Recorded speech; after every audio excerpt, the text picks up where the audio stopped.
Good afternoon. It's Monday, the 15th of March, and welcome back to the Third Tier Show. Tonight, we're joined by the usual gang. So first and foremost, I'm going to bring in Ben. Welcome, Ben. Cheers, Tom. Thank you for having me on again, mate. Yeah, good week for you. You 4 points, a win against the Gills, and a good draw against the much bigger local side in your area. The first one you're spot on about. Gillingham on good form right now, and a great clean sheet against a decent side. That I think a draw might have been fair in that one, but one of those games that you win, and then Saturday I think a draw is probably fair. Blackpool the better chances, but we move in another clean sheet. I think 4 clean sheets in a row, 3 clean sheets in a row now. 10 points from 12, so it's a good win against the derby. It's not a derby. And Matt, it's been a bittersweet week for yourself because obviously a loss against a Fleetwood side that are good in form, and then a very good win on the weekend. Yeah, Fleetwood one was disappointing. I think, like Ben said, it was a tight game, and it looked like it was going to be one goal. We had a couple of chances. Alex Cairns has made contender for save of the season right at the end of the first half. It's a brilliant stop, and he's rightfully their number one again. But we had a couple of chances second half. So did Fleetwood. They hit the bar from the halfway line. I think as a Gills fan, you're disappointed we didn't get a point. But if you're a Fleetwood fan, you're probably thinking we've done enough to nick it. And it was one of them games, and we've come out just the wrong side, unfortunately. But we reacted a great way.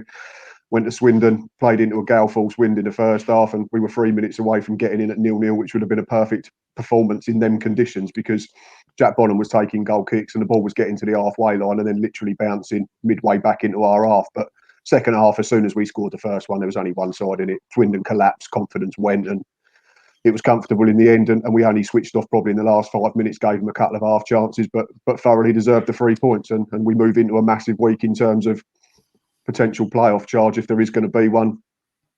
Yeah, I saw most of your game, and when Pittman it was a decent goal, to be fair to him. I thought he took it well. It was a really smart finish, but yeah, like you said, you just controlled it, and we'll come on to talk about sort of good players during the show. But yeah, it was a very good win. And this week we're joined by a special guest as our attention turns to Portsmouth. So welcome, Hugh. Thanks for having me on the show, Tom. Yeah, you're welcome. You joined. You're part of the PO4 podcast. It's very popular. So talk to us about how you're adapting to life, doing the podcast, but watching it sort of on iFollow and not going to the stadium. Yeah, it's a bit different actually, and it's getting that buzz, isn't it? That feel around the ground.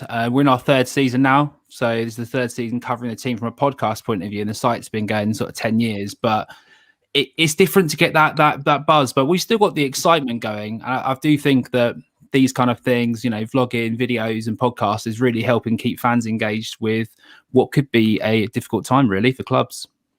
Yeah, I think someone said to me the other day, lockdown's been really tough, but it's also brought a lot of football clubs closer together. I don't know how Matt and Ben, you feel about this as well as you.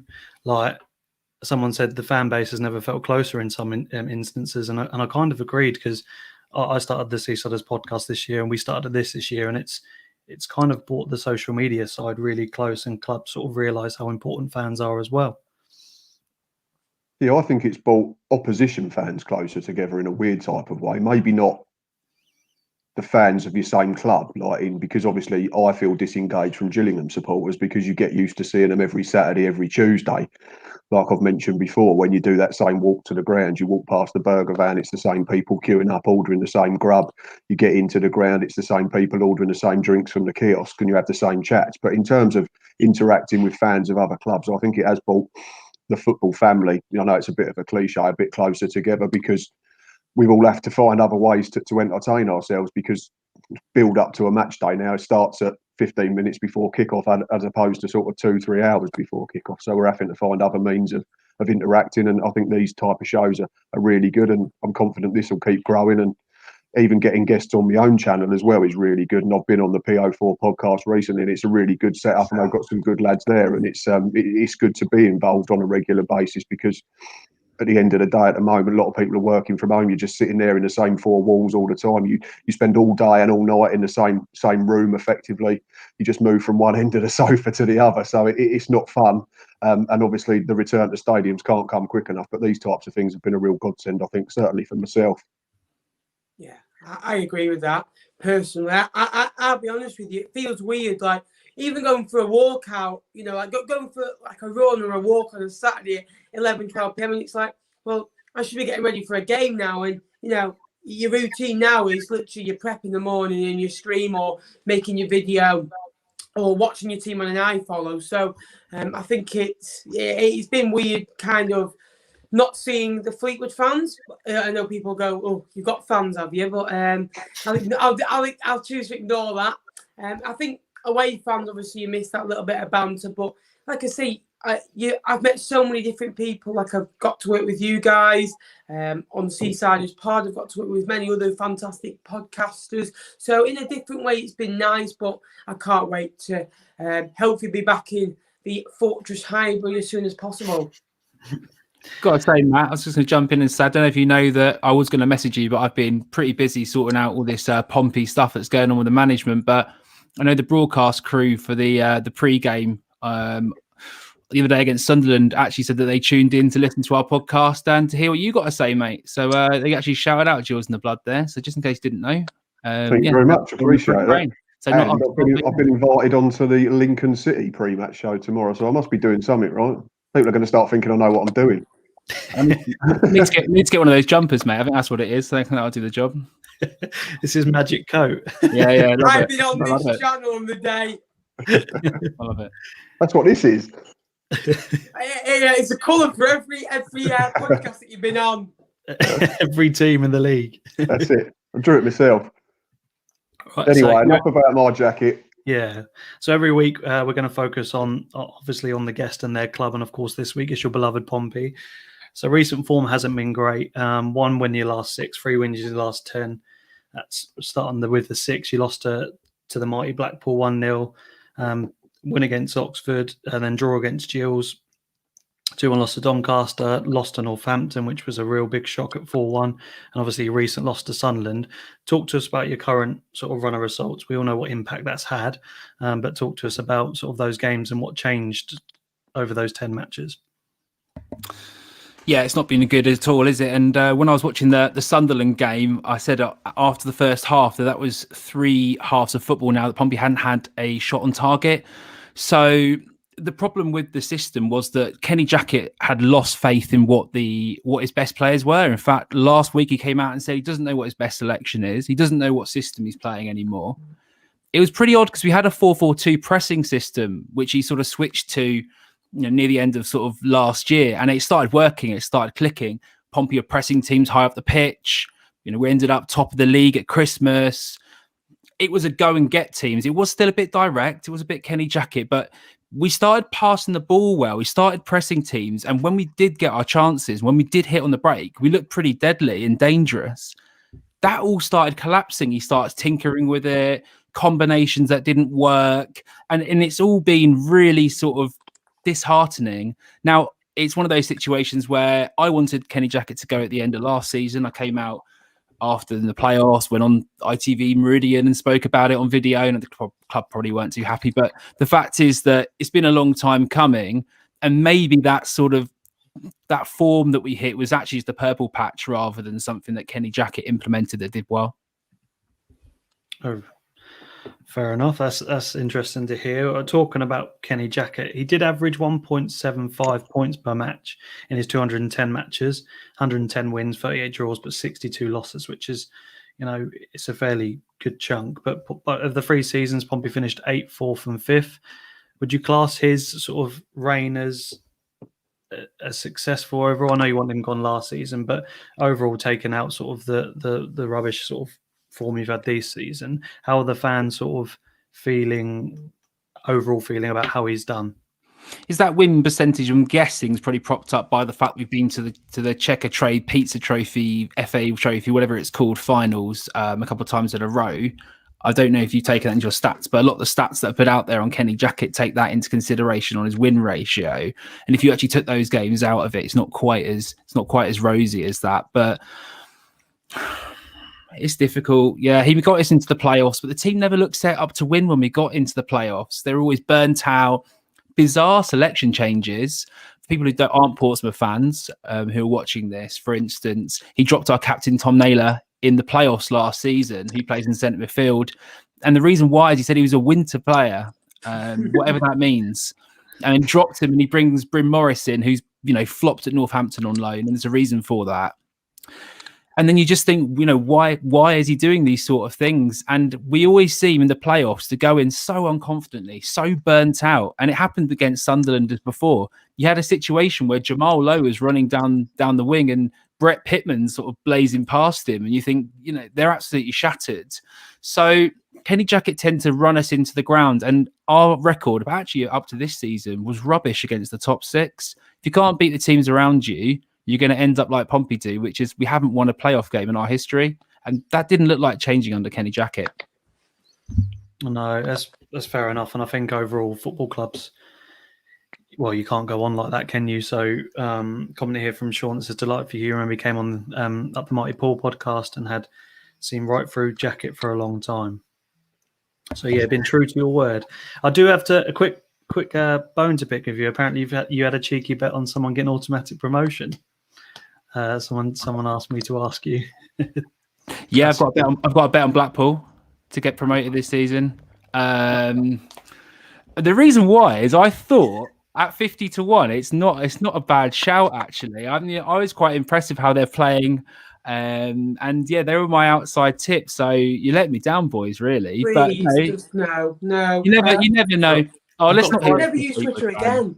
Got 5 games in hand, so it's possible. We just need to start picking up wins rather than draws. So look, it's a good bet, and I'm all aboard the Blackpool bandwagon here. So sorry about that, Fleetwood fans, but I'm all about that. So if they go up, Hugh, I will never be able to use Twitter again. Put it that way. Thanks for all the comments that's coming in. Keep getting them in, and we'll go through your comments as the show goes on. We'll talk to you about your league position. Obviously, you sit 7th, but you've lost sort of 3 in a row. You've got 2 games in hand over Charlton, who are 8th. So you're still in a decent position, depending on who you get in. Did you expect to be sitting around the playoffs? Or did you expect to be an automatic at this point?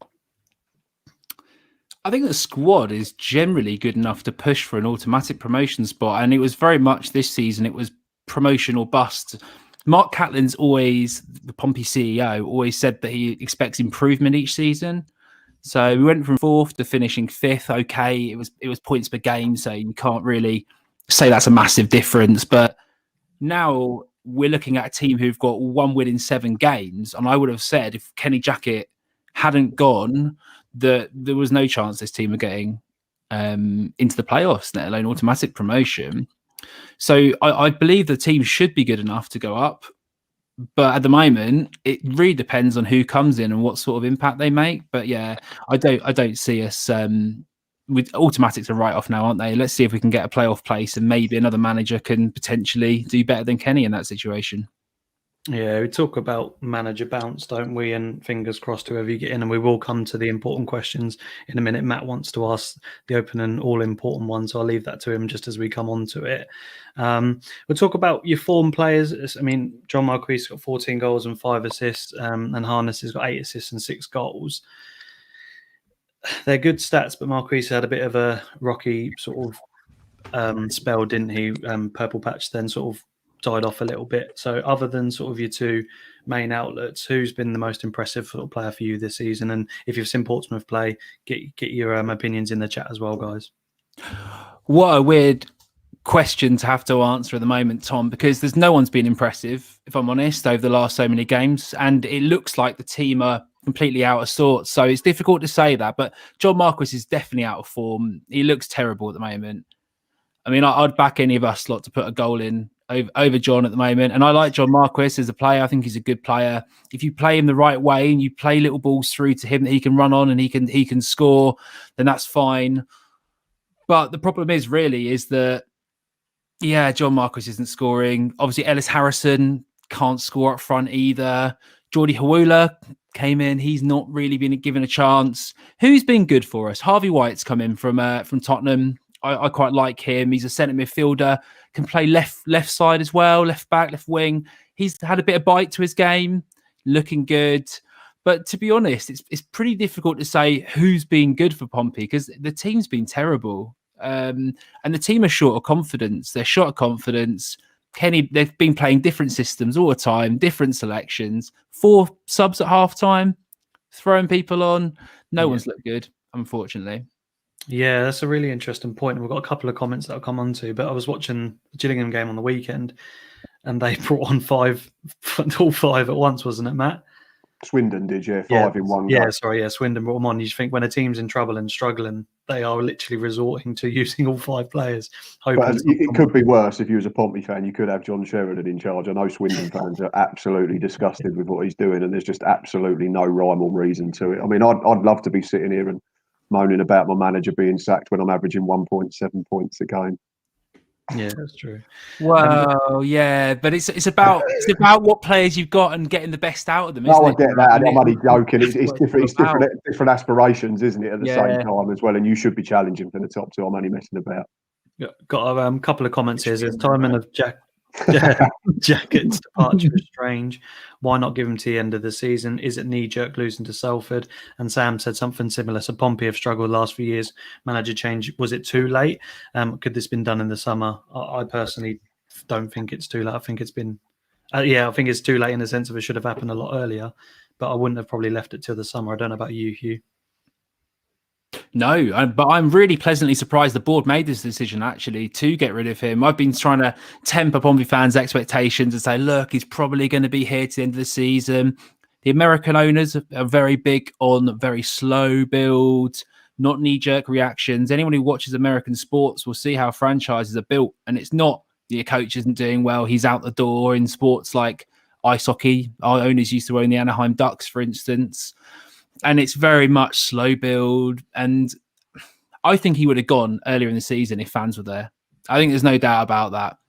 Because the fans not being in the ground, not being able to put any pressure on the manager's, decisions, the losses, the apathy, has meant that they've not really had a voice. And the club were talking about, and I don't want to go too negative on it, but having a siege mentality, everyone else is wrong. People on Twitter is a small vocal minority. This isn't what most fans think. And maybe it did start like that last year, but it obviously wasn't the case. And not being able to walk with your feet and show what you think, and for fans' perspective, sort of left us powerless. And I think that really meant that it took so long to make a decision. I think if you had 4,000 less people at a ground, it would be quite obvious, really, on what they want to do, and you'd make that commercial decision. Because at the end of the day, unfortunately, football is run like a business. No, you're completely right. And we had Ipswich, we played them, and they said if fans were in, he would have gone a long time ago. So I think COVID is maybe hindered the decision making, but probably not alerted it quicker, if that makes sense. So I think you're completely right. Very good question in from John, Even and John. Ronan Curtis, I think you've alluded to this already, but have we seen the best of him this season? No, not at all. Really like Ronan as a player, very talented. Obviously, he's done well. He's got into the Ireland squad, and he's actually started playing as a striker for us in this 2 formation, which is a little bit more interesting because he's always played wide left on a 4-2-3-1 as an attacking midfielder. His best weapon is his shot. He can come inside and shoot on his right foot, so he likes to bring the ball inside from the left and have a shot from there. What he has improved on since last season, he's been able to cross with his left foot. So if he's not going to come inside and shoot on his right, he can dummy you and go left and put a ball in the box, which is a remarkable improvement. He's a great player, but again, when he's frustrated and he's wound up, he doesn't focus that well. He's good to play on the edge. He needs to play on the edge. He needs to play a bit of bite. He's one of those players like I was having a joke around with Graham from What the Full Podcast, and I was just chatting to him about players you love to have and other fans hate, and it's a bit like Chris Maguire at Sunderland before, and players like that with Ronan. He's great, but have we seen the best of him? Absolutely not. He's got the ability to score a lot of goals, 15, 20 goals, and at the end of the day, Kenny Jackett's not got the best out of him. That's fair enough. Matt, do you want to ask your question, because it's probably on the tip of everyone's tongue, so we'll get it in now. Yeah, obviously the big one is Daniel Stendhal. Seems to be the name that's odds on pretty much every bookmaking site at the moment. But I see you've posted something on the podcast page or Pompey News tonight saying there seems to be an issue with contract length. Was there anyone else that you've seen on the list that potentially you'd like to see? Obviously, I'm ruling out Lee Bowyer because apparently he's already taken Birmingham training. Danny Cowley, I mean, they've been out of work for a good while now. They'd be good. I looked down a bit further. I thought Ryan Lowe, Michael Appleton from our division. If you go a bit further down, Michael Duff's done really well at Cheltenham. Is there anyone on that list that stands out? I mean, I'm trying to exclude all the ex-Pompey players that just get chucked in for a laugh, because I've noticed that Shaka Hislop's 33-1, Steve Stone, Tim Sherwood. Love that. So you can just rule most of them. Herman Herinderson's 20-1 as well. But in terms of alternatives to Stendhal or the Cowleys, is there someone on there that's slightly less obvious that you wouldn't be, disappointed with if Pompey took a chance? It's difficult, isn't it? Because I don't think we're going to be able to get a manager right now who's in contract with another team. Unless if we're a championship side like Birmingham, have obviously got the money to offer. Bowyer, that sort of like come to us and, we'll pay you more, I'm guessing, as well as the opportunity. You've got a financial incentive for going to the championship. I think it'd be difficult to get someone, like Martin at MK Dons, for instance, someone who's got a good philosophy of playing football would be good. I do like Ryan Lowe. I can't see him coming from Plymouth. I think he's a good, again, another manager who's got a progressive system. Pompey fans need someone to come in and play a different style of football to Kenny Jackett. Someone who has got a clear philosophy. I mean, Stendhal, just going back to that, is a manager that I've been asking for over the last couple of years when he was at Barnsley, as an example. Maybe not someone we can get, but someone who we need to get in the like of that. Neil Harris, I've just seen come up on the quote. Yeah. No, thank you very much. That's my polite thing. I'm not sure I'm supposed to do language on here, but Neil Harris, no. In fact, I've seen a quote from him saying that, how Kenny Jackett inspired him as a manager and how he did all these things that have, shaped how he is as a manager. It's like mini Kenny Jackett. Like, why would you sack Jackett and bring his apprentice in? And he's right up there as well. So, I mean, he's second favourite. If that happens, I'm going to be really unhappy. And but no, there's no one else that really stands out, Matt, as somebody that I know. Matt Taylor's been mentioned in it for, his full favourite.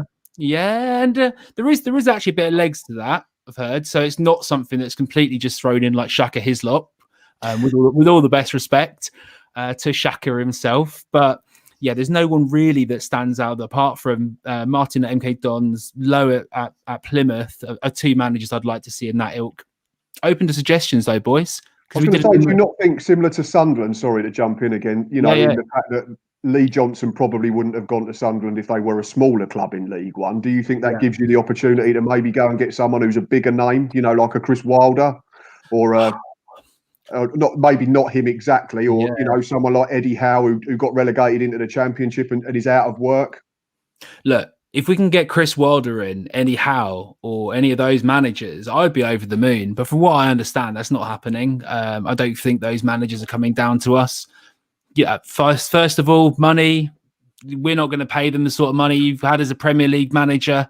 I think Mark Catlin actually came out and said that's pretty much our playing budget gone to get one of those managers in. He's probably exaggerating, but he's making a point there.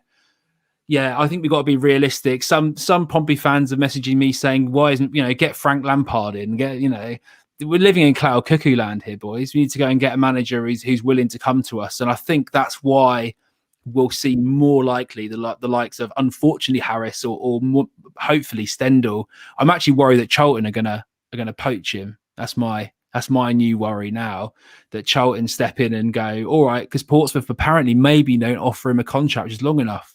Say we say to him, all right, you come in, show us what you can do, and then maybe give him a year after that. What about Charlton step in and go, it's 2 years, there's 3 years. If we miss out on that, then I'm going to be asking questions really about why the board can't commit to bringing in a quality manager. Ben, your thoughts on Pompey's next manager? Yeah, I think they need a clear philosophy. I agree with Hugh. Russell Martin has that in a really good passing way. I know a lot of them are in their own half, but you could say they're overachieving, but in my opinion, Russell Martin's underachieving. That's a very talented squad MK Dons have got, Cameron Jerome, Sermon. They're just a couple of their better players that they've got, and they're excellent against us. He's got a philosophy. Stendhal, in my opinion, he's a bit of a loony, but I like that about him. From an outsider who does have a soft spot for Portsmouth, all they want is something to get excited about and for the team to give them something. And Jackett never gave them that. Paul Cook did. And if they lost I know Jackett said it was a good way to lose, but they always lost going at them, getting in teams' faces, being horrible and being nice in League One. It won't get you anywhere. So if they can get someone of a Paul Cook-esque like Daniel Stendhal, I really feel Portsmouth will be in a Championship club in 18 months. I think they've given Jackett a bit too long, but let's see who they bring in. My ones would be either Stendhal, possibly Chris Coleman. I know you can see, look at his time at Sunderland. Let's be honest, barring Lee Johnson, who's done well at Sunderland, Grayson failed, Jack Ross failed. So, he's not the only one there. I think he's a good manager, and with good tools, I think he could do well. I think my top three would be Russell Martin, Chris Coleman, and Daniel Stendhal. Yes, I was reading about Stendhal, and he obviously plays quite high pressing football. They were saying that Barnsley and Hearts used to drink with the fans as well. Gave the club an identity, wanted them to play sort of high pressing football, attack teams, and he got 91 points, I think, at Barnsley, didn't he? And I think he only left Hearts because of funds pre-lockdown that they refused to give him, and then they just came to an agreement that he was going to leave. So he wanted to build something a bit bigger. I know that they weren't willing to give it to him, or they couldn't afford it, so he decided to go as well. So Stendhal for me is probably the only standout. There are a lot of good managers in League One and the Championship that would do a job at Portsmouth, in my opinion. And I think you've got, I don't know, is Portsmouth got the pulling power as they used to? I'm not sure. First of all, behave, Mike, on the Sheridan chat. I saw that come up in the comments. and who's suggesting Parkinson as well? I mean, we've already had that joking around from the Roke Report, lads. There he is. No, come on. Someone said, and I think it's a really good shout. I think Ben might be heartbroken, but you can have Simon Grayson.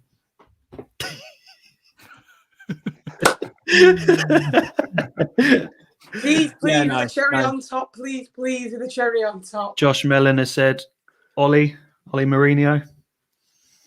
Don't even know. No. Ian Holloway, yeah. Oh, right. See, this is some sort of Northwest in jokes now, isn't it? I don't get that. No, Premier League, mate. Come on. It never ends well for Holloway, does it? And I don't mean that in the nastiest way. No, he's like your friend who's never his fault, and you're on a night out, and if in isolated situations you go, that probably isn't his fault, actually. That's fair play, It wasn't his fault a fight kicked off, but when it all adds together and every single thing isn't his fault and it happens, I just think that doesn't ever end well with Holloway. So Steve Evans, no. Move on. No. You're joking me now. We're not having this. It'd take you up. I think it'd take you up. It's just not what we want to see. It's just not the fit for us right now. In all respect to Steve Evans, completely. It's just not really what we need at the moment. The fans just need Pompey to get the ball down and just play a system that we pass it a little bit. Even if that doesn't work, we just need something different, an opposite from Jackett, something the fans can unite behind, and they'll be patient with it then. There's more ways than one. Sorry, mate. There's more than one way to skin a cat, you could say, But I get what you mean. I think Steve Evans has done a good job at Gills. I think he's got them from a low mid-table side to a side that, challenging with a top six, really. I think you'll find a lot more teams that will play long ball than Steve Evans. This is Hugh, Tar and Gillingham with the same brush. No, you know what? I think I've said to Matt. I think he does a good job at Gillingham, and I thought they played some really good, nice football against us. I just don't want him at Portsmouth, and I think Matt's happy to keep him anyway, so we're not going to worry about that. Yeah, I'm happy with him at Gills at the moment. Yeah. But moving on, we ask the same question every week, Hugh. So I'll ask the couple of questions and come back to the last two. So, who's the best team you've seen this season? Who's the worst team you've seen this season, and why? And don't say Portsmouth. Best team we've seen all season. I'm just trying to have a think about that from a basis that I might have a bit of a joke around here. I'm going to say overall for where we are now in the season, I'm going to go with best team we've seen all season, Sunderland, because we couldn't even get bloody shot on target against them, and I think that Lee Johnson in particular has done a great job there. He's implemented a new system. I'm not surprised to see them rising up through the league. And I think that they'll be a very difficult team to beat in the playoffs if they don't push on, if Peterborough and Lincoln and Hull don't end up dropping off. I would have said Hull. They came a close second. They did a good job on us, especially now Now they've got all the players fit who they're missing in the first game against us. Thought they dominated us. And the worst team I've seen all season play against us, ironically, is Northampton. In the first time we played them, we beat them 4-0. I thought they were rubbish. I thought they were dead in the water. But actually, again, in the second half of the season, they beat us 4-1. So they were definitely the worst team I've ever seen play in a league game when we played them at home. It's funny you said, when we played Northampton, we beat him 2-0, but Jerry Yates scored a wonder goal with literally sort of the last 30 seconds of the match. But all game, you just saw potentially them scoring, but all game they just couldn't string a pass together. And then they had the odd sort of set piece where they're, when they're trying to nod it in. But overall, they didn't have any sort of comms at the back, and they were, I don't know, they just seemed really poor. And all of a sudden, they're starting to turn it on a little bit. That change of manager and change of system, I think, has worked really well for them. Yeah, they've bought in, haven't they? They've bought into the system as well, and it would always do. And we know they've got the talent there, so it's just a case of getting that all together. And I think that we'll take them up. We've just put best and worst memory as a Pompey fan. Best memory. I mean, we got a few. I could go for this sort of the cliche winning the FA Cup, getting into Europe, playing against Wolfsburg. That's a kind of a cool memory. Although I'm going to go a little bit quirkier and say that getting promoted to from the Championship to the Premier League, it was a case of we had Redknapp come in, and it was one of those things that we've been struggling down the bottom half of the Championship for a while, and suddenly we've got players in like Paul Merson. And it just sort of turned around, and we suddenly became this exciting, passing team with wing backs, and it was just a really, really fun season to be a part of. And I don't know how old, so I'm 33 now, and you've got my own age, and I just remember growing up and watching that and just thinking, this is a really exciting team. And then that fun and that buzz and stuff carried on into the Premier League. And it was just this incredible time in our history where all the fans were just so united behind the club in a positive way, and things were going well. And it accumulated into, I said, all right, go on then. This is my best experience. I know I'm babbling now, but AC Milan at Fratton Park ended that draw due to a massive dive, by Ronaldinho, let's be honest. That free kick is a dive. But let's not get over that. Glenn Johnson didn't clip him, but playing AC Milan at Fratton Park, and Ronaldinho said it's the best atmosphere in world football. So there you are. That's guarantee we're never going to hear AC Milan mentioned in a best memory again on this podcast, are we? Definitely not. Ben, you got a question for Hugh? Jackett was labelled with that, long ball. And do you think it was one of those kind of situations where you couldn't moan because he was winning games of football? But in my opinion, it's like he had all the tools to do, and it's like, well done. You've just got into the top six with probably the best squad in the league. Did it feel a bit frustrating that you can't go, well, he got us into the top six, and you go, well, why have they sacked him? They got him into the top six, but it's like people won't understand how good your squad is because, in my opinion, that second year you had in League One, with Clark, Curtis was on fire that season, Jamel Lowe, Brett Pittman, Tom Naylor. I think that was probably the best squad in League One that year by a country mile. Well, yeah, for sure. And you could argue that we've actually gone backwards since being promoted in from League Two and the squad that we had coming up then. So it's a difficult one with Jackett. We had a lot of good young players, haven't we? I mean, Matt Clark, in my opinion, is one of the best centre-backs to have played in this league. Obviously, player of the season at Derby on loan from Brighton. People who don't know that. Yeah, I mean, Kenny Jackett. You want to know about the style of football, to go back to the beginning of it? He looked good at the start, right? When you had Ollie Hawkins up front, who's definitely not the most talented striker to play for us. But you had Jamal Lowe on one side of him. And then on the other side, you had Ronan Curtis. And they just played the ball off him. And he just managed to get this style where Jackett could play a direct system that sort of went forward. And then the wingers and the midfielders got forward. Ben Close was playing quality at the time. Tom Naylor anchored the midfield. So that system sort of worked. And then he's gone out and bought a load of players and recruited. And like with John Marquis, he hasn't worked out how to actually play him up front. It's a little bit like a less dramatic version of Will Grigg going to Sunderland. So obviously John Marquis has scored goals, but he was not really been the right fit. So I think we've got the right players here. So let's hope someone comes in and turns it around. Because as you said there, it's undoubtedly a talented team. It just needs someone to come in with a vision. Does that bell not drive you insane? From Andy Woolley on YouTube. No, you block it out, you know. It's just like if living next to a railway yard or something like that, or a train line. After a while, you don't realise it's there. That's it. And Tony's asked a non-footballing question: what's the blue vinyl on the wall? Which one? The blue one, specifically. I don't know. Here, Dropkick Murphys, Bouncing Souls. Just a load of punk rock sort of vinyl art and vinyl that I like. Just bits and bobs. I change up what's on there. I can't see blue. I'm just trying to think what's blue. Oh, is it just the fucking sticker at the bottom? Excuse my language. The PO4 car sticker. I don't know. Well, there you Anyway. go. Little tour of my place. There you are. We're moving on. One last question: how was the ownership of being a trust to private worked out for you, and was it the correct call?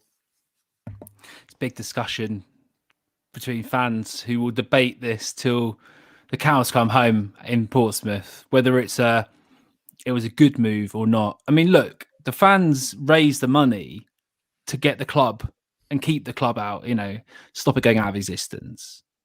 So it was a necessity, and it was an amazing feeling being at the game when we've got these big R's across the stand and it's incredible. The Eisners came in and said to the fans who voted for it, an AGM, yes or no, as shareholders, this is the vision. And it was all about being sustainable. It was all about not throwing silly money like we'd had before with other owners, promising these dreams of the Premier League and stuff. It was about being sustainable. Now, has that worked out? Yes and no is the truthful answer. There's obviously been some investment in the squad, but they've also made quite a lot of player sales as well. We sold Matt Clark, we sold Jamal Lowe, and you think that they've used that money really to pay for players in. I'm a little bit disappointed at the investment into the infrastructure. Pompey don't have an under-23s team. The academy needs more input and more money into it. And when you're talking about, they spoke when they came to us about investment, about using the youth academy and being that kind of thing, that at the end of the day, basically they haven't invested in that. So long story short, they need to put more money into the infrastructure. They need to put more money into things they said they would to build a really, truly sustainable club, and not just on a slogan or, on a tagline. But overall, I've got a very balanced, mixed view of the ownership. They put their hands in their pocket during COVID to pay for stuff. About £700,000 a month, I think we're losing, and the owners are paying that off. So I really shouldn't complain too much. I just want more investment in the academy as one of those geeks who likes to watch their, the young players develop. Awesome. Hopefully that answers your question, Ben. Moving on to our next section, we've got results from the last two set of fixtures. There's a few results that were quite a shock, weren't there? Yeah, and we came on last week predicting a few, didn't we? And it started last Tuesday, as you they're Saturdays on now, but going on to that, like Tuesdays, I thought, Burton winning at Wimbledon. I think we all kind of thought, can they carry on their run? And they did. They won and kept a clean sheet. I think the result of the day for me is Bristol Rovers, Josephine's Blues, beating Accrington Stanley 4-1 at home. Stanley were struggling, in my opinion. I thought they would start to struggle with the Saturday-Tuesday pile-up. That seems to be going correct. And Charlton finally won a game. I think it was a penalty to win it. It wasn't a penalty. Only poor Lee Bowyer could see it was a penalty. Everyone else didn't think it was a penalty. Crew, again, good win over Doncaster. One of those types of games that you don't really like to bet on, do you, really? And then Ipswich Lincoln 1-1, a fight till the end performance from the Tractor Boys, who fleeted off tomorrow. Blackpool getting the luckiest of luck. I'm only joking. Blackpool going to MK Dons and winning by 1-0. But again, they're the types of wins that you remember. Those wins, scrappy on a Tuesday night, that can be the difference between finishing 12th and 6th. And that's what they did. Hull again, 3-1. They're flying at the minute. They just seem to be getting some consistency going. And I think they scored 62 goals now as of Saturday. 3 against Peterborough United, who do have the 5th or 6th best defence in the league. Wigan Athletic, again, 2-0 win over Plymouth. Unbelievable result. Very, very good as well. Rochdale lost again, and then Swindon lost to the rivals again. So that was pretty much your Tuesday fixtures, and Fleetwood getting a win over Gills. I like to bring that up one, Matt. I think that's our second double of the season, and we beat Shrewsbury back-to-back and Gillingham back-to-back. That's the third time we've done the double over Gillingham, actually. And then Sunderland beating Portsmouth. I thought it was a poor performance from the Blues, but Sunderland again get a scrappy win. Yeah, I think my result from the weekend it came Saturday, which was Burton winning 3-0. Now, it's a really good result for them, and obviously they've won 9 out of 11. But Kane Hemmings specifically getting a hat trick, and it's a phenomenal result. And I think they only had 4 shots on target the whole match, and they end up scoring 3 of them in the first 34 minutes. So, Crew really topsy-turvy at the moment. Obviously, haven't got their full strength side, but for Burton to carry on and not only concede 2 goals in the last 6, that's definitely my result of the weekend. I don't, Matt, what was yours? Mine was Rochdale going to Lincoln. Rochdale hadn't scored a goal for nearly 12 hours, I think it was, coming into that game. They'd lost in the week, like Ben said, and I think everyone probably thought that was a home banker if they was having a bet on it. But credit to Brian Barry Murphy's and his team have gone there and they've had a real go. It looked like they changed the approach and just said, we're going to get on the front foot, see what happens, and if we get beat, so be it. But they were really good. I've got the stats up here. They had 19 shots on target in total, 6 of them on target. Ollie Rathbone scored a really, really good goal. I think the opener was a superb strike. And then you think Lincoln level up through Morgan Rogers, who's really good at this level. And you think, again, Lincoln are probably going to go on and win it. But credit to Rochdale, they dug in, defended well. And then I was really pleased for Stephen Humphries. He's a decent player at this level. He's still learning his trade, but he works ever so hard for his team and he probably deserves a few more goals than he's got. But it's a really good strike for the winner. Couple of darts inside onto his left foot, which is weaker foot, and manages to nestle it in the bottom corner, and it just sort of revives their chances of getting above the dreaded line. But I'm not sure it'll be enough, to be honest. I still think they'll go down, but certainly gives them a fighting chance. So yeah, for me, it was Rochdale winning at Lincoln, and hopefully Lincoln's poor form will continue Tuesday night. Yeah, don't disagree with that one. Sorry to all Lincoln fans out there. Hugh, your result from the last 2 set of fixtures? I want to go with Ipswich win Ipswich win against Plymouth. I thought it was interesting because I wanted to see how Cookie was going to change Ipswich and how they play a little bit. And he's always about a little bit of fight and sticking to the system. Ipswich did that. They came out really quickly in this game. They get a goal after 4 minutes. I thought it was quite good for the lad Troy Parrott, the 19-year-old, gets his first goal, senior goal, and he gets it really well by pressing Plymouth, which is quite an interesting thing to see because they always obviously try and play the ball out from the back. That's the way that Ryan Lowe likes to play. And the 19-year-old's done what a lot of Pompey players aren't doing at the moment. He's taken a risk and he's taken that chance by guessing that they're going to play it back over it, making that run just in case he plays it back. And the left back sort of plays it across the goal and he steps in and scores. I was pretty impressed with how quick they could have been 2-0 up, 3-0 up. And I was pretty impressed with how they played. Caden Jackson comes in up front. I thought he ran the channels very well. He set up a ball as well into the box, which I think it was Judd who should have put it away from the penalty spot, but sort of scuffs it and it looked pretty awful. But yeah, impressed. Professional from Ipswich against Plymouth. Yeah, I was looked at the goals. I'm not really one for a stato, but yeah, I was looking at the goal as expected, and I looked at some of the comments from Ipswich fans because I'm from there, and they said Plymouth one of the worst sides they've seen, but their expected goals that game was 0.18 or something, 0.2, and they just didn't create anything. And for me, like you say, it was surprised that Ipswich only scored 1, so maybe it was their luck on the day, and maybe they are hitting some good form, but they're now, I think, fifth in their form guide, which Matt will come on to in a minute. Ben, your result of the last 2 sets of fixtures?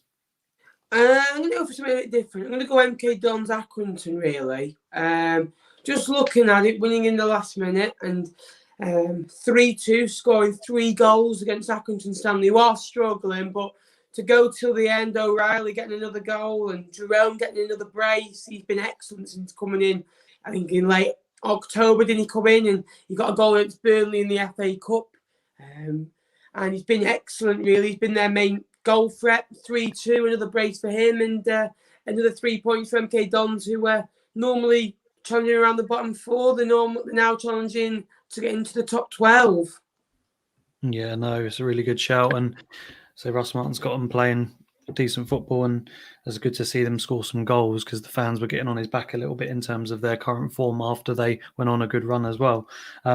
From those results comes the next lot of fixtures. So, Matt, what's your fixture of sort of the next couple of games? Also, it's the next couple of days in on the weekend. Tuesday night, I've picked out Oxford United against Doncaster. I think it's not a must-win for either side, but it's certainly a game that both sides will want to get a positive result out in terms of trying to push towards that top six again. Looking at Oxford's form and Doncaster's form, they're both a little bit patchy at the moment. Oxford lost at the weekend at Hull. No disrespect in that, but I know the goals they conceded were a little bit soft and a little bit easy from a defensive point of view. I think they've taken 6 points from the last 18, and their problem at the moment is they're not beating teams that are in and around them contending for the playoffs. In that spell, they've lost to Hull, only drawn with Charlton, drawn with Peterborough. You know, they're not bad results on the face of things, but if they want to gate crash the top six or aim a little bit higher, they've got to start turning them draws into 3 points. They also lost to Portsmouth, who are out of sorts. Doncaster, 8 points from 18 in the same period. Haven't scored in the last two, and we spoke, didn't we, I think, on the first show about the Darren Moore departure, and it looked initially like they, ridden it out. They won the two after that, I think, and they were good performances and good wins, but goalless in their last two, losing, I think, at Crewe and drawing with Northampton, two teams you'd expect Donny to beat. So for me, that's a really intriguing one, and if someone can manage to pinch 3 points, I think it could reignite a playoff push. Hugh, your sort of fixture of the next game day? So we're obviously going to go Portsmouth versus Peterborough. It's an odd one, really, because Peterborough, I think, are a really good attacking side, but they're not in the best of form. They drew against Oxford, they lost to Burton, lost to Hull. All good teams. Let's not try and say that they've had any easy fixtures there. But some people are talking about the new manager effect, the sack the manager, bounce back. We're not appointing a new manager before Tuesday. Our assistant manager, Joe Gallen, is going to be in charge. I don't think that's going to provide any sort of bump effect. Maybe I'm wrong, but Joe's been there with Kenny and he's only staying until we get a new manager and then he's going to be out the door. So I don't think there's going to be anything there. Dembele, Clark Harris, Schmodix, Pompey are making a lot of basic errors at the back, a lot of mistakes. I think that we're going to get turned over 3-1 in this game, and that's going to help Peterborough bounce back and get some form to push on towards the automatics. Okay, fair analysis. We never know. We've proven, League One's proven that any shock result can happen. I think Pompey getting a result tomorrow would be a shock. Ben, your fixture you've picked out? Charlton against Bristol Rovers. Charlton now managerless. They need 3 points to stay in the hunt. I don't think they'll get the playoffs, if I'm honest with you. I think they're about 7 or 8 points clear on points per game right now, if it carries on to the end of the season. Bristol Rovers need to keep picking up points just to get away. I think it's going to be like a 6-team mini league at the bottom, and they're currently winning that. Joey went to Charlton at the start of the year and we lost 3-2. I thought he said we were good that night. I thought we were poor, to be honest with you. We gave away 2 early goals. So it's about how he sets up the defence. And I know Bristol Rovers have gone to a back 3, even though Joey said he'd never play a back 3 because it's too defensive. So it's interesting to see how Joey's changed his mindset with a different club. But I reckon Bristol Rovers will get something tomorrow. I'm going to go for a 1-1 draw. Fair enough. I was going to go for two fixtures, being greedy because I couldn't pick from them. So my first one is Burton Blackpool, or Blackpool Burton, Blackpool at home. They're finally going to play them after it being postponed twice. We won't go into that, otherwise I'll cause an uproar on the chat. Burton obviously won 9 out of the last 11. They've only conceded 2 goals in their last 6. They seem like no one can kind of stop them, and Blackpool haven't beaten at home in since October.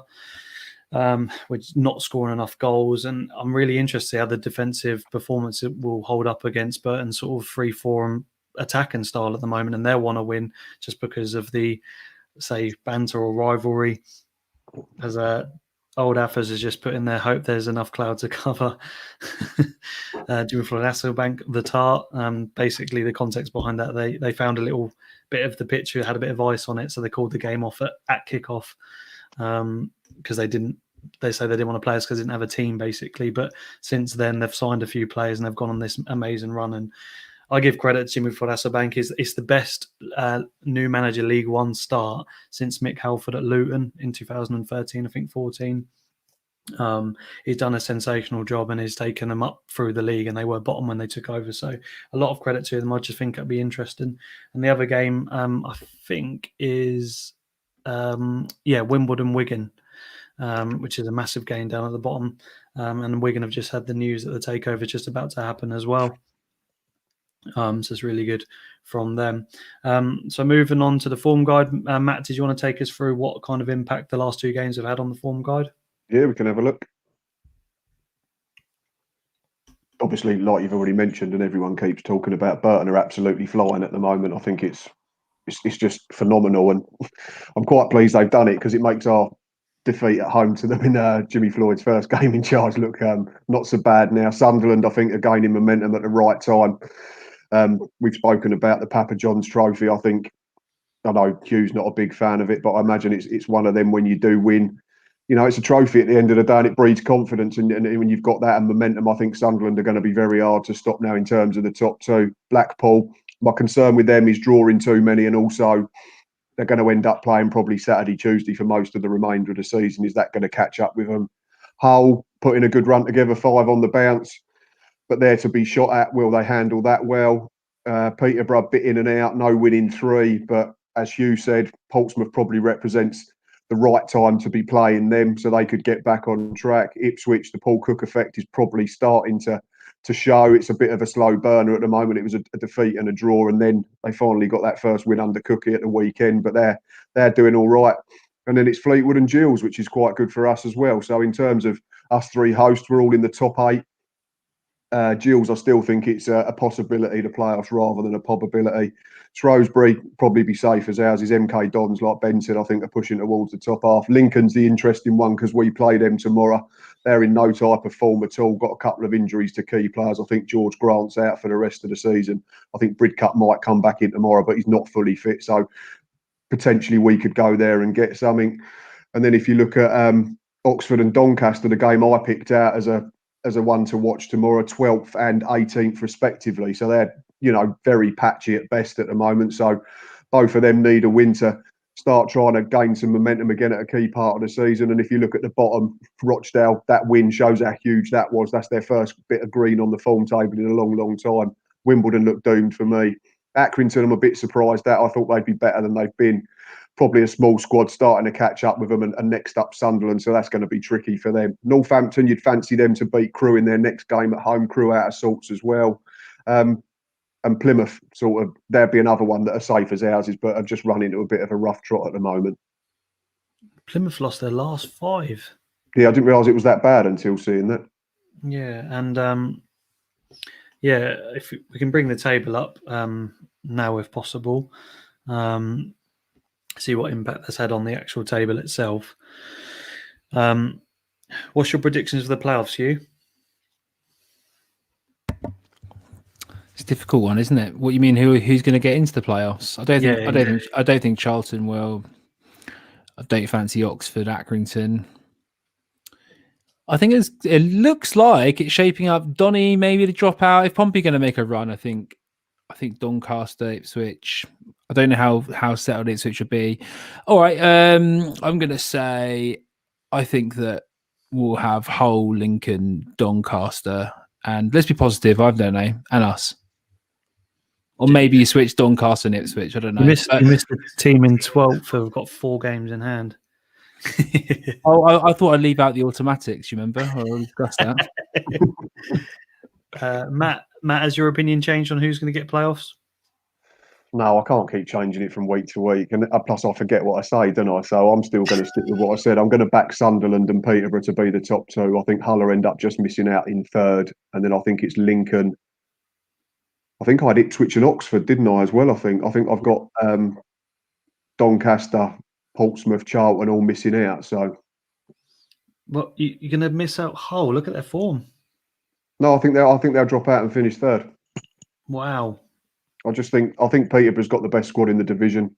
Darren Ferguson knows he's won promotion from this division before, and I think Sunderland have just got so much momentum at the moment with the stuffed crust win and all that type of thing. And their squad's, championship, isn't it? In all, but they're a championship club in all but name, and I just think them two will end up realising that they've got to be at their best, and I think them two will get over the line and be the top two at the end of the season. Ben, any changes on the playoffs? Oof, hard to say. I think my top two change every week, don't they? And I reckon the teams in the top four will automatically go the playoffs. I think Portsmouth will sneak in, and I keep saying Blackpool don't have to sneak in sixth. It's going to be between Blackpool and Ipswich for sixth, in my opinion. So it's the ones who go on a good run. These games, and I think Blackpool, you've got to win them, really. I think you can drop a few points here and there, but you've got to make them up. If not, Ipswich, it's good. I'll go with Blackpool, but Ipswich keep plugging away at me. Yeah, I'm still 50-50 about Blackpool. I think we've still got to play Sunderland twice. We've got to play Peterborough. We've got to play Oxford. We've got to play Burton tomorrow, which is arguably one of the hardest games. We've taken points off the top sides. Don't get me wrong. We've still got Gills to play. It's a really difficult match. After these next three matches, we've got to play Swindon and Plymouth, and they could start picking up results as well. So I think tomorrow, as ludicrous as it sounds, it's not going to be obviously playoffs over if we don't get a result. But I think tomorrow will show us where we're at in terms of playing a high-flying side. So that's going to be an interesting game.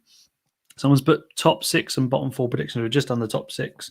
I'll give you all 10 seconds to go through who you think's going down. So start with Hugh. I'm going to go Wimbledon, Swindon, Northampton. Ooh, I think why not get some Wigan down to League Two as well? I think Rochdale will. I think Rochdale potentially sneak in front of Northampton, but that's just a hunch, really. Okay, Matt. I want to change my mind. I had Swindon to get out of it before I watched them at the weekend. They were absolutely awful. Yeah. So I'm going to get them to stay in. I'm going to keep Rochdale and Wimbledon in. I'm going to back Wigan to make one of the greatest escapes, considering what's going on at them, over Northampton. So I'm going to go Northampton, Rochdale, Swindon and Wimbledon to get relegated. Ben? Wimbledon, Swindon, Rochdale, Northampton.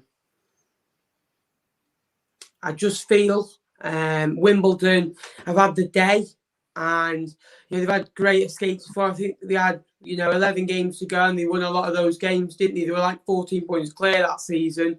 Wigan, I'd love for them to stay up, and Liam Richardson will be my manager of the season if they do keep up. I know that's harsh on Jimmy Floyd Hasselbank, but the situation that they've had, they can only have 23 players at a set time. They've had to let go of players to bring them in. Swindon are awful. They are. I'm going to say that we play them on Saturday and they'll beat us. I like Sheridan as a bloke, but he's not having a good effect there. Rochdale, I think they've had the day that they've let go, of the two best players last year, well, three best players in Luke Matheson, and then they lost go of Camps, lost go of Ian Henderson. So that's where their goals and assists were coming from. So, yeah, Rochdale, Swindon, Wimbledon, Cobblers. Yeah, I think I'm going to agree with that. I think Bristol Rovers will just have enough, and I think Burton will continue as well. So it's a weird one for me, though, because Wigan and Northampton Wigan will be buoyed by the latest one, and I'm going to say Wigan do it over Northampton I think they'll drag themselves out of it, like Matt's alluded to, and they'll have a great escape, and they'll go into next season with new owners and some revitalization from the fans as well. Matt, there was obviously some big performances over the weekend. Did you want to talk to us about the team of the week? Yeah, we can have a quick look if we've still got time. Definitely. Absolutely, mate. There he is, Big V. We'll start that front three. I think is pretty much straightforward. Kane Hemmings got a hat trick in about the first 35 minutes, so that's no surprise at all. Cameron Jerome, I doubted him coming into MK Dons at the start of the season. I thought he was maybe after a bit of a payday, but he's proved me wrong. He was superb at the weekend. His movement for a second goal, I think it was absolutely first class, probably Premier League quality. And our own Verdane Oliver's been absolutely superb, 6 in 5. I alluded to his second goal on Saturday. I know it's probably not quite tight, and this would be for the older members of the people watching, but it reminded me of Mark Hughes scoring for Manchester United against Barcelona in a Cup Winners' Cup years and years ago, I think 1991. Hull, clean sheet, 3 points against a decent Oxford side, so you can understand why Ingram, Coyle and Lewis Potter have got in there. Ollie Rathbone scored an absolute belter for Rochdale in that surprise win at Lincoln. Kilgore and Westbrook for Bristol Rovers obviously shows that Joey Barton's had a decent week and slowly starting to have an effect on that squad. They kept a clean sheet, which would be a big thing for them moving forward. And the left back Sorinola had a decent game for MK Dons as they pinched 3 points a little bit off Accrington. I know they were 2-0 up and cruising at one point, and then to sort of coin an old phrase from Gills fans, they went and done it the hard way. So, but there's no better way to win a football match than in the last minute. So yeah, I can't really disagree with too much on that. And Hill at Fleetwood had another decent game at the heart of the defence. And I think, like Ben said, they've kept 3 clean sheets, and he's played a huge part in that. So, and yeah, the manager Brian Barry Murphy, I think after 12 hours not scoring to go to Lincoln, who are in the playoffs, and to win, I think he's fully deserving in getting manager of the week. That's a perfect summary, I think. One thing that did make me laugh on the weekend, some Fleetwood fan, Ben, posted, do you remember, I don't know if you remember who played the Wii, the old style Wii, when the ball came to you and you used to try and head the ball as much as possible, and someone put that was Hill on the weekend, just clearing everything that came to him. So I think Fleetwood were well organised, and like I say, Hill deserved it as well. So really good summary. And that brings us to the end of the show, guys. First and foremost, I'd just like to say thank you, Hugh, for coming on. It's been very decent learning all things Pompey. Thanks for having me on, lads. It's been a good crack, I reckon, and I hope everyone's enjoyed watching. Ben, thank you very much for coming on again. Cheers, Tom. Matt, thank you very much. I'll try and ease back on the jacket next week and go a little bit more subtle. Mate, please leave it on. I love it.